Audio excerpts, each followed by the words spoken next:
Good morning students, my self Narendra sir. My YouTube channel is biology with Narendra sir. तो students, आज हम 11 standards की class लेने जा रहे हैं। जो सब्जेक्ट बायोलॉजी है, यूनिट फर्स्ट है डाइवर्सिटी इन लिविंग वर्ड्स। तो डाइवर्सिटी इन लिविंग वर्ड्स में अगर हम बात करते हैं, इसमें आपको 4 लेसन्स पढ़ने हैं। लेसन 1 है लिविंग वर्ड्स, सेकंड है बायोलॉजिकल क्लासिफिकेशन, थर्ड है प्लांट किंगडम और फोर्थ है एनिमल किंगडम। तो क्लास 11 स्टैंडर्ड आपको ये फर्स्ट यूनिट आपके लिए बेटा बहुत ही इंपॉर्टेंट है। It is the basics of biology. तो सबसे पहले हम डाइवर्सिटी इन लिविंग वर्ड्स की बात करते हैं। तो डाइवर्सिटी क्या है, व्हाट इज डाइवर्सिटी? तो a group of organism living together in a particular area which have different shape, size, mode of nutrition, mode of different activity of life process, that is called biodiversity. तो विभिन्न प्रकार के जीव सामूहिक रूप से एक निश्चित एरिया में विभिन्न तरीके से रहते हैं, वो हम जैविक भिन्नता कहलाती है। तो डाइवर्सिटी इन लिविंग वर्ड्स की अगर हम बात करेंगे तो लिविंग थिंग किसे कहते हैं, व्हाट इज लाइफ? लाइफ क्या है? तो life is a complex unique organisation of ion and molecule. जीवन क्या है? आयंस और मॉलिक्यूल का एक यूनिक कॉम्प्लेक्स ऑर्गेनाइजेशन है। करता क्या है? Which perform certain chemical reaction in order to being about life activity. जो केमिकल रिएक्शन जैविक प्रक्रियाओं के लिए ज़रूरी होता है वो सब मिलकर कराते हैं, जिसे हम जीवन कहते हैं या लाइफ कहते हैं। अब नेक्स्ट बात करते हैं लिविंग थिंग्स की। तो लिविंग थिंग होते क्या हैं? What are difference between living thing and non living thing?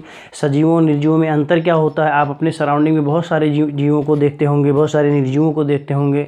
तो how can you differentiate between living thing and non living thing? What are the characters that differentiated between them? अब हम बात करते हैं living. What is living? ये question अगर rise होता है कि लिविंग क्या है, तो आप बताएंगे an organisation which can grow, respire, reproduce, react towards environmental stimuli and show movement, metabolic activity is said to be life. माने जो भी रेस्पिरेशन करते हो, ग्रोथ करते हो, डेवलपमेंट करते हो, sensitivity, adaptability, movement, reproduction, sensitive, सब कुछ प्रोसेस जिसमें पाए जाते हैं वो लाइफ है, जिसमें नहीं पाए जाते वो नॉन लिविंग थिंग है। तो all living organisms are not alike, they exhibit great diversity। तो जितने लिविंग ऑर्गेनिजम्स हैं वो सब एलाइक नहीं होते, मीन्स समान नहीं होते हैं। आपको पता है यही तो डाइवर्सिटी का मेन कारण है। डाइवर्सिटी का मेन कारण है all living organisms are not alike, सब समान नहीं होते। Exhibit great diversity and spite to this diversity all living organisms show some common features and relations which are given below। सब कुछ तो इनमें इक्वल नहीं होगा, सब सिमिलरिटीज़ नहीं होंगी, बहुत सारे डिसिमिलरिटीज़ हैं, बट इस पूरे लिविंग वर्ड्स में कुछ ऐसी भी चीज़ें हैं जो दोनों में कॉमन हैं, जो उनके बीच में रिलेशनशिप क्रिएट करते हैं। All living thing have some common relationship and some common characters which are given below. अब हम वो कौन से कैरेक्टर की बात करेंगे जो लिविंग थिंग में, सभी लिविंग थिंग में कॉमन है, और कुछ ऐसी चीज़ें होती हैं जो लिविंग थिंग में कॉमन नहीं, वो डिफरेंशिएटेड है। तो जो कॉमन चीज़ें हैं, जो उनमें आपस में सिमिलरिटीज़ है, जो उनका आपस में रिलेशनशिप है, ये कैसे हम आइडेंटिफाई करेंगे? तो इसको जानने के लिए हमें जानना होगा characteristics of living thing. What are the characteristics of living thing? सजीवों के क्या लक्षण होते हैं, उनके क्या कैरेक्टर्स होते हैं, उनके क्या गुण होते हैं, उनमें क्या समानताएँ होती हैं, आइदर लिविंग थिंग और आइदर यूनिसेलुलर और मल्टीसेलुलर। तो डिफरेंशिएशन तो हमने बता ही दिया। तो जब हम कैरेक्टरिस्टिक्स ऑफ लिविंग थिंग की बात करेंगे तो जो जो कैरेक्टर्स हम बताएंगे वो लिविंग थिंग के हैं, उसमें आप नॉट लगा करके बात करेंगे तो वो नॉन लिविंग थिंग हो जाते हैं। फॉर एग्जांपल, आइए हम बात करते हैं कैरेक्टरिस्टिक्स ऑफ लिविंग ऑर्गेनाइजेशन की। तो लिविंग थिंग के क्या कैरेक्टर्स होते हैं? अब देखिए थोड़ी सी बात फटाफट हम बताते हैं। Living thing have life cycle, तो protoplasm, cell structure, metabolism, sensitivity, adaptability, growth, development, nutrition, respiration, reproduction, sensitivity, excretion, adaptation, etc. These characters are found in living thing. If the things which contain all those characters which have life activities, which perform life activity are called living thing। माने वे जीवन की प्रक्रियाएं, वो life के process, वे जैविक क्रियाएं जिनका होना जरूरी है एक सजीव के लिए, यदि वो कैरेक्टर किसी भी थिंग्स में है तो that is living thing, otherwise not. तो हम इसमें बात करते हैं क्या होता है। All living things have definite shape and size. जितने भी लिविंग थिंग हैं उनकी अपनी डिफिनिट शेप साइज होती है, आइदर यूनिसेलुलर और मल्टीसेलुलर, और इनवर्टिब्रेट और वर्टिब्रेट्स, हायर और लोअर, सभी ऑर्गेनिज्म की बात, प्लांट और एनिमल सबकी बात करते हैं। तो डाइवर्सिटी में हम डिफिनिट शेप एंड साइज की बात करते हैं। इसका मतलब इनकी बॉडी क्या होती है, मॉर्फस, जितने भी लिविंग थिंग होती हैं उनकी बॉडी का एक ऑर्गेनाइजेशन होता है, उसे हम बोलते हैं मॉर्फोलॉजी। और एमॉर्फस, दो टर्म है, एक मॉर्फस एक एमॉर्फस। मॉर्फस का मतलब होता है कि the morphological form of an organism. Morphological form का मतलब उनका शरीर का बनावट कैसे, ढांचा कैसे है, चाहे वो प्लांट हो या एनिमल हो, यूनिसेलुलर हो, मल्टीसेलुलर हो, इनवर्टिब्रेट हो, वर्टिब्रेट, कुछ भी हो, तो उनका एक मॉर्फोलॉजी होता है। और जो नॉन लिविंग थिंग हो एमॉर्फस होते हैं। एमॉर्फस मतलब इनका कोई रूप रंग ही नहीं, कोई उनका शेप साइज ही नहीं है। नेक्स्ट मॉर्फोलॉजी की बात हमने कर लिया, डिफरेंट शेप एंड साइज। सभी जीव, कोई छोटा कोई बड़ा, कोई एक कोश की कोई बहुकोश की, हाँ, कोई सिंपल कोई कॉम्प्लेक्स, तो ये होता है different shape and size. Next है cellular nature. Each and every things, each and every organism, each and every living thing made up of cell. Cell is the smallest unit of life. जीवन की एक छोटी प्रक्रिया, छोटी इकाई क्या होती है, सेल होती है। अब हम बात करते हैं सेलुलर नेचर की, तो आपने बेसिक में पढ़ लिया सेल क्या होते हैं। Cell is the smallest unit of life, it is the fundamental unit of life. तो सेल से ही सबकी उत्पत्ति होती है, चाहे वो चींटी हो या हाथी हो, सब में सेल से बनते हैं। Next organization. Each and every organism have its definite organization, level of organization पाया जाता है, either cellular level, tissue level, organ system level, body level organization होता है। That is the characters of living thing. Growth and development. तो growth and development are the important characters of living thing. Non living thing can not grow, non living thing can not develop, but living things can growth and develop. तो growth is continuous long term process. It is irreversible process, while development is the reversible process. Next, reproduction. It is an important life character.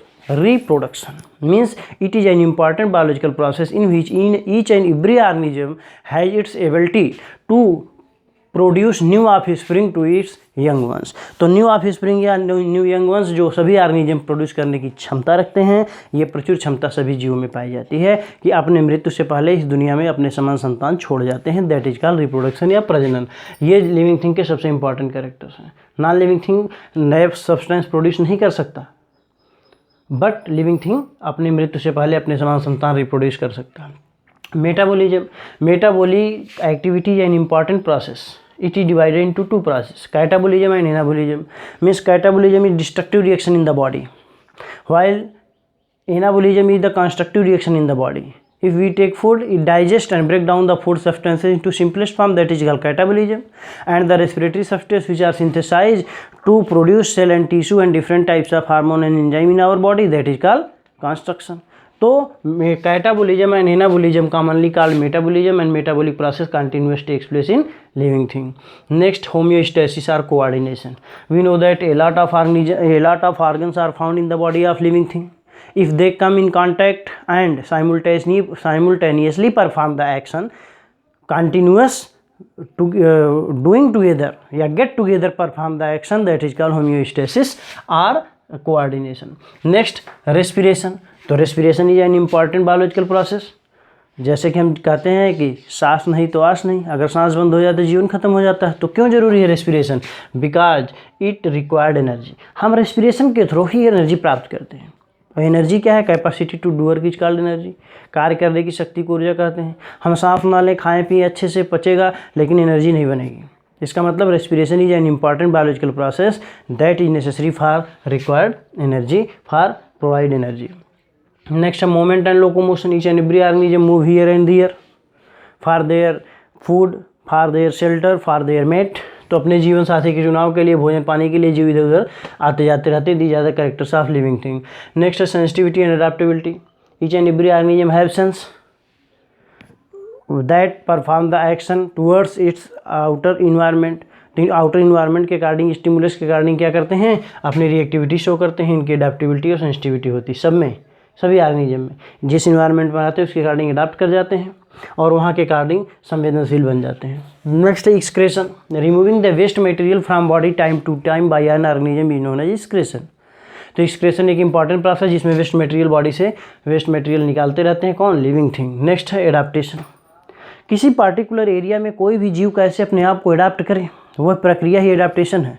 तो adaptation is important virtue for each and every living thing. सबके important गुण हैं, like some aquatic, सम terrestrial, सम fossorial, हर्बेरियल, बहुत सारे ऐसे organism हैं जो है पेड़ पर रहते हैं, कुछ मिट्टी पर में रहते हैं, कुछ ज़मीन में रहते हैं, कुछ बिल में रहते हैं, कुछ पानी में रहते हैं, कुछ पेड़ के ऊपर चिपके पड़े रहते हैं, कुछ जीवों के शरीर पर चिपके पड़े रहते हैं।